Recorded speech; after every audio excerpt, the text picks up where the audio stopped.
Now we will see, अब आएगा great economic depression, right. इसको नाम इसीलिए ग्रेट डिप्रेशन दिया गया क्योंकि it created huge economic crisis all over the world. So this great economic depression era began. Now this great economic depression began from 1929 and it lasted till mid 1930s. ठीक है, तो करीबन 1.5 year चला. During this period, most parts of the world experienced catastrophic declines in production, employment, incomes and trade. अब इसका असर जो था वो हर जगह पे देखने को पड़ा. प्रोडक्शन के फील्ड में भी एम्प्लॉयमेंट कम हो गए, लोगों के इनकम कम हो गए, और ट्रेड भी. जब इनकम ही नहीं होगी तो लोग गुड्स क्यों खरीदेंगे, right.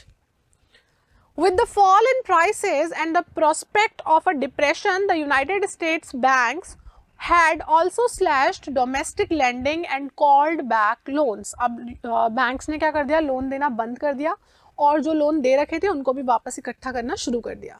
The Great Depression's wider effects on society, politics and international relations and on people's minds proved more enduring. अच्छा, इससे ग्रेट इकोनॉमिक डिप्रेशन से क्या हुआ, इसका सोसाइटी में, पॉलिटिक्स में, इंटरनेशनल रिलेशंस में हर जगह हमें इसका असर देखने को मिला. अच्छा, सी, इंडिया का freedom struggle played a great role in gaining independence, लेकिन एक ये भी रीजन है कि ब्रिटेन जो था उसकी इकोनॉमी क्रिपल हो चुकी थी, इसलिए भी ब्रिटिश जो थे वो इंडिया को छोड़कर जाने पे मजबूर हो गए थे, राइट. तो और एक सुपर पावर भी वो बचा नहीं था क्योंकि यूनाइटेड स्टेट्स ऑलरेडी एक डोमिनेंट नेशन बन गया था, उधर यूएसएसआर भी बन गया था, right. So this is also one of the reason. So ये जो ग्रेट इकोनॉमिक डिप्रेशन था इसने बहुत ज़्यादा असर डाला सोसाइटी पे भी, पॉलिटिक्स पे भी एंड इंटरनेशनल रिलेशंस पे भी. ठीक है, now let us look at the causes of great depression, that why Great Depression occurred. So post World War, economy of the world was fragile. Agricultural overproduction was a problem. As prices slumped, farm produce rotted. So after World War, we have seen that people lost their jobs, right? And the economic problems we have seen, like agricultural overproduction. So agricultural overproduction का economy पे क्या असर हुआ? That the mass production was happening in the field of agriculture, but the mass consumption wasn't happening. So for mass production, mass consumption should also be there, no? So the mass consumption wasn't happening and the prices fell.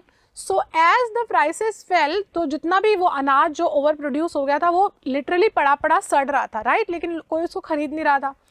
And then many countries financed loans from the US. United States has distributed loans literally to many countries. We have seen that US has given loan to Britain, to Germany and to many other countries, okay.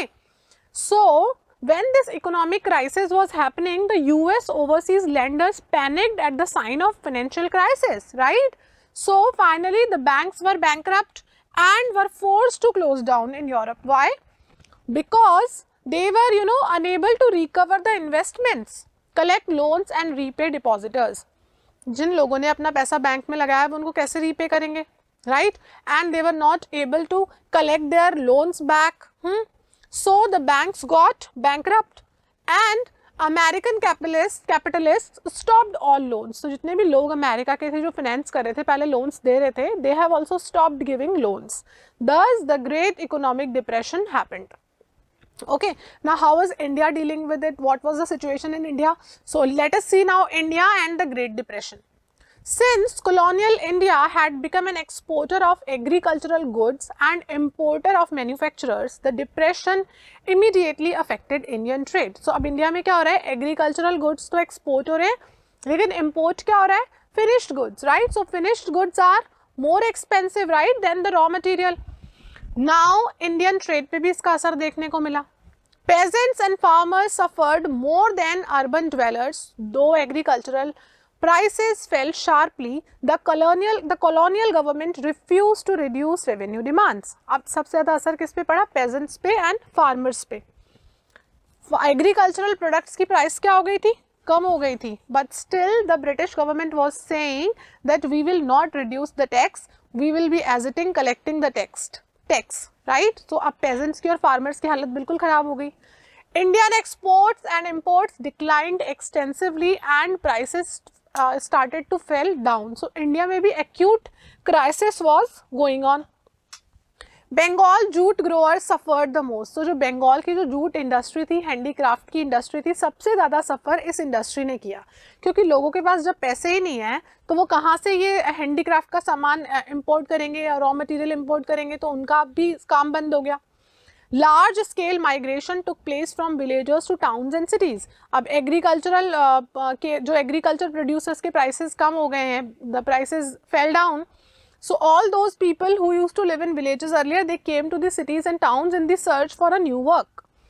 This resulted in the increase of indebtedness of the Indian peasants who used up their savings, mortgages, lands and sold whatever jewelry and precious metals they had to meet their expenses. तो अब क्या हुआ? See, India का saving rate जो था वो उस time पे भी काफ़ी अच्छा था. लोग इंडिया में क्या करते हैं, शुरू से ही सेविंग करने में विश्वास करते हैं. अभी भी कोविड-19 के टाइम पे इंडियन इकोनॉमी क्यों सर्वाइव कर पाई? क्योंकि लोगों के सेविंग रेट बहुत ज़्यादा है. और अभी भी जितने लोगों के पास बैंक में लॉकर्स पड़े हैं ना, अगर सबके लॉकर खुल जाएं तो 2 मिनट में इकोनॉमी पूरे वर्ल्ड की रिवाइव हो जाए, क्योंकि इंडिया में अभी भी लोगों के पास बहुत गोल्ड है ना. तो तब भी था. तो लोगों ने क्या किया, ये जो फार्मर्स वापस सिटीज़ में आ गए थे, विलेजेस से सिटीज़ में आ गए थे, तो उन्होंने कर्ज भी ले लिया था. तो अब उन्होंने अपनी लाइफ को चलाने के लिए क्या किया, जो सेविंग्स थे वो निकालने शुरू किए. Women started selling their jewelry, right? और whatever they had, they started selling off everything, ताकि उनका खर्चा चल सके. So this has, ये भी एक बहुत बड़ा impact था. The famous economist John Maynard Keynes thought that Indian gold exports promoted global economic recovery. अब जब लोगों ने अपने गोल्ड निकाल के सेल करने शुरू किया आगे, तो इससे क्या हुआ, इकोनॉमी थी उसको रिकवर करने में मदद मिली, है ना. That's what I am saying कि अभी भी अगर गोल्ड बाहर आ जाए तो बहुत जल्दी इकोनॉमी क्या हो जाएगी, रिवाइव हो जाएगी, राइट.